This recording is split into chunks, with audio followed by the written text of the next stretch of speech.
Nasa Office of the Executive Secretary na raw ang resignation letter ni dating Pangulong Fidel Ramos bilang Special Envoy to China. Sa eksklusibong panayam sa kanya ng GMA News, ipinaliwanag ng dating Pangulo ang kanyang pagre-resign. Balitang hatid ni Sandra Aguinaldo. Alam mo, wala talaga akong balak. Sa isa sa pinakamahalagang misyon ng bagong administrasyon, si dating Pangulong Fidel Ramos ang isa sa naging sandigan ng Pangulong Duterte. I would like to respectfully ask him to go to China and start the vaccine. August 8, bumiyahe na si Ramos patungong Hong Kong para makamiting ang ilang opisyal ng China.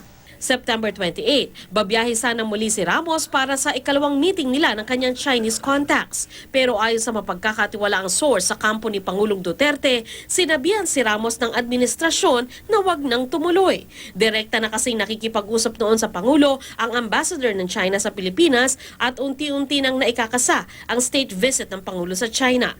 Sa naunang panayama ng media, sinabi ni Ambassador Chan Jinhua na 8 beses siyang nakipag-meeting sa Pangulo bago ang state visit nito sa China. Bukod dito, sabi ng source, nagpadala rin ng DFA ng opisyal sa China para makipag-usap din sa mga opisyal doon. October 18, tumulak na nga ang Pangulo patungong China. Ayon sa aming source, inimbitahan si Ramos sa biyahe pero hindi ito sumama. Kaya na raw kasi ng mga opisyal ng gobyerno ang trabaho. At sa eksklusibong panayam ng GMA News, inanunsyo na ni Ramos ang kanyang pagbibitiw. The moment the president came back from China, from a successful state visit, I resigned as a special envoy to China because the officials have taken over. And I've done my job to, as quoted many times, to break the ice and help restore the ties of goodwill and friendship. Ayon sa aming source, nasa Office of the Executive Secretary na ang resignation letter ni Ramos. Matatandaang nagsulat din ng ilang column si Ramos na bumabatiko sa Administrasyong Duterte, tulad halimbawa ng pagkontra sa independent foreign policy ng Pangulo, madalas na pagbumura sa ibang bansa at international organizations, at bantang pagputol sa ugnayan sa Amerika. Nagkakalamigan na nga kaya sina Duterte at FVR?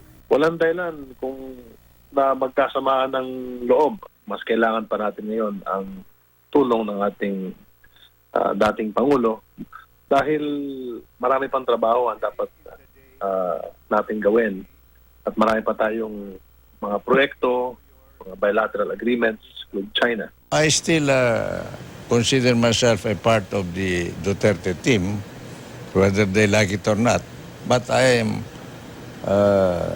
free to give friendly advice. And that is part of our democratic culture.